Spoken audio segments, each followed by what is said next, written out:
Come along as I make the February soap for the Soap of the Month Club. So I'm starting here with just measuring out my lye solution. So I'm using distilled water, and it's best to use distilled water because if you use any other type of water, it can have minerals in it which could affect your finished bar. So you use distilled water because I like to call it dead water. There's not any extra minerals or ingredients that have been added to the water.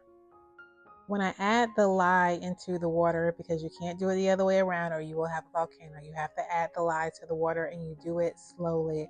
I poured it over the spatula just so that there's not too much fumes coming in. I want it to go in slowly, and then I just stir. I know this looks fast, but that's just because this is on speed, but you just stir until it's clear, and it usually takes about like 3 minutes max of periodic stirring to make it clear. So after I finish with that, then I go ahead and I measure out my oils. So in this soap bar, I'm using olive oil, which is really good for just moisturizing. Coconut oil is going to give me a nice bubbly lather. Plus, this is like the the oil that really cleanses your skin. And I'm also using cocoa butter and castor oil because this is the winter time and cocoa butter is really going to deeply moisturize and restore your skin. So it's going to help with dryness and eczema. And avocado oil is another one that will do that. They're really good for those with dry skin. So I wanted to make sure I included those simply because of how cold the weather is right now. I am going to use a goat milk soap base for my embed, which is going to be a hard. So when I was measuring this out, I wanted to have 3.5 ounces of soap base because I had already measured out the hard and I didn't want to have extra pieces of hard. I wanted to make sure it fit into the mold perfectly. However, something was a little off about the measurement, so I recommend that you measure out 4 ounces of soap or soap base, or even if you're using cold processed soap, you need to measure out 4 ounces of it to fill out the heart, because as you can see later, I wasn't able to get a full heart for the entire mold. So I put that in the microwave on 30-second bursts. I think I did it for about 1.5 minutes and waited till it melted. Then I came back and I have dark red Brazilian clay that I put in there. I put like 1/4 teaspoon in there, and I'm just going to stir it and mix it. And you can also use isopropyl alcohol, which is what I'm using there to get rid of some of the bubbles and help with stirring. And I just put it in a container so I can hold it upright so it doesn't spill. And then I just pour the melt and pour soap base in there, and then I sprayed the top with isopropyl alcohol and put that to the side. And see, my lye solution is all clear and ready to go. So I waited about an hour. I think it took, about an hour for that heart to solidify. And as you can see, like I said, it is smaller than my mold. That's why I say you should do 4 ounces of it. So I just cut off that little small piece because it was just, a lingering piece. And now I'm going to get ready to make the oils actually just make the soap with the other oils that we've already included. I'm going to pour the lye in through a strainer. That way, if there are any undissolved lye bits, the strainer would catch it. I'm also going to add in colloidal oatmeal and kaolin clay. Colloidal oatmeal is just a really good additive to add to your ingredients or to your soap bar because it's going to give you a gentle exfoliation, and the kaolin clay is going to add slip.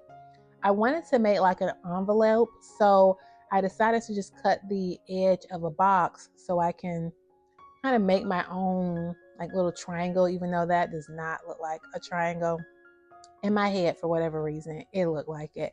So I was going to use that because I felt like it would be able to carve it in to make me a really nice envelope look, so I can put the heart in the middle of the envelope.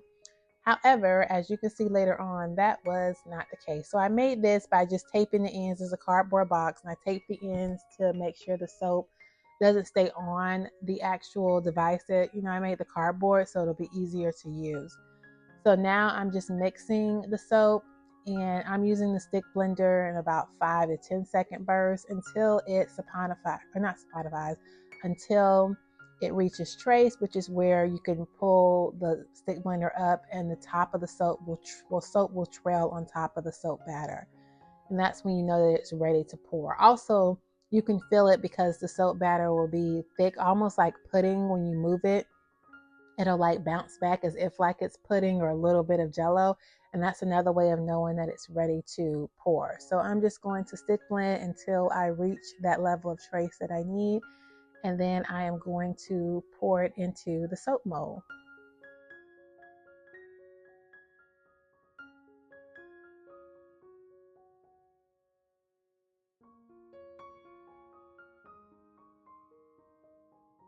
I'm adding Love Spell fragrance oil, which is a fragrance from Brambleberry, and it smells just like the Love Spell from Victoria's Secret. So it's a really nice fragrance to use for Valentine's Day. So whenever I pour fragrance oil into soap batters, I do not use a stick blender because I don't want it to overtrace. So I would just use the spatula to mix it in, and I stir it a few times to make sure that it is fully mixed, because you don't want that fragrance oil rising to the top and ruining your soap batter. I added in rose clay and dark red Brazilian clay because I wanted it to be a different shade of red than the heart that we've already made with the About and Pour soap base. Normally I would not use a stick blender for color, but I really needed that color to pop, and I did not want it to have little specks, so I had to use it to make sure it was fully incorporated. And then there's some of the regular color batter, so I just kind of put that on top so it can create like a cool little swirl. And here is where my little makeshift device fails, because it was just pulling the soap back. It wasn't creating a triangle at all. Like, it was just pulling it back. So I decided to just put everything back and make a new device.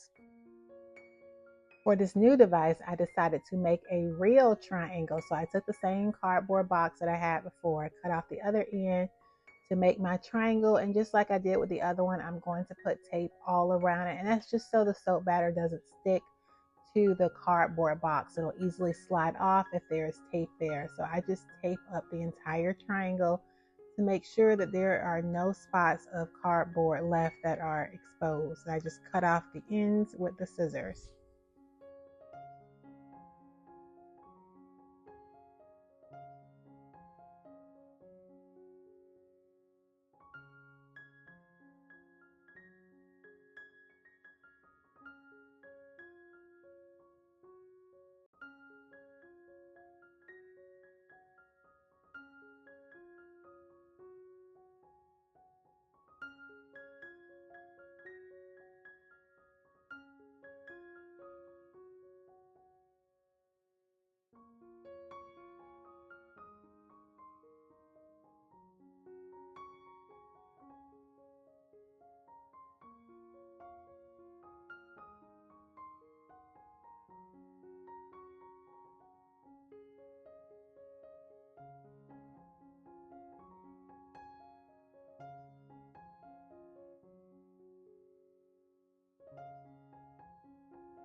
You'll notice that throughout the video, I may bang the soap batter or the soap mold on the counter.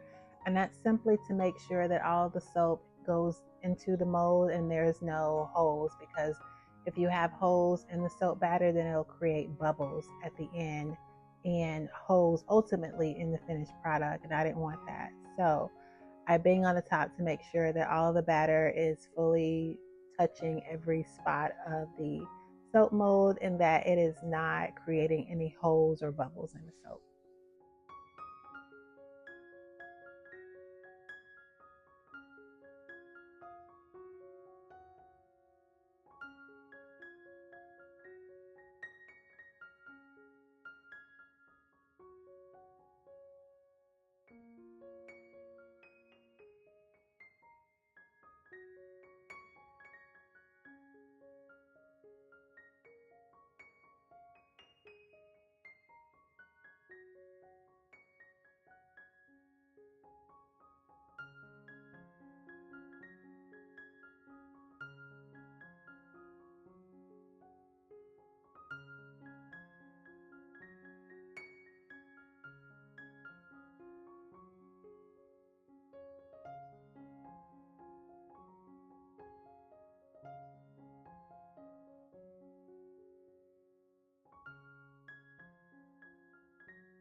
So now the cut is here, and I will say the soap bar did not come out exactly how I intended to come out because there was supposed to be a triangle, y'all. Where that triangle at? You don't see that triangle, right? Neither do I. I don't know what happened to it, but it's not there. So more so it just looks like a soap bar with a hard and then like some red, I guess, like fiery swirl at the top. It's still cute. I like it. Some of them did have a little bit of bubbles, as you can see, like there. So there were holes in the soap, and that's why I was telling you that I bang the soap batter down so I can avoid that. But obviously I didn't push that hard embed down far enough to avoid that. You can see a little bit of the triangle here, but that's the only place where we got the triangle. Otherwise, it's just some cute little swirls with a heart. But if you guys want this soap bar, it is not going to be for sale on my website. It is a part of the Soap of the Month Club. It's an exclusive soap bar. So you do have to join the Soap of the Month Club by the 15th of the month in order to get this soap bar. So I hope you guys go ahead and check it out. I'll put a comment below with the link to send you directly to the website to join the Soap of the Month. And for now, Black Hands are out. Bye bye, guys.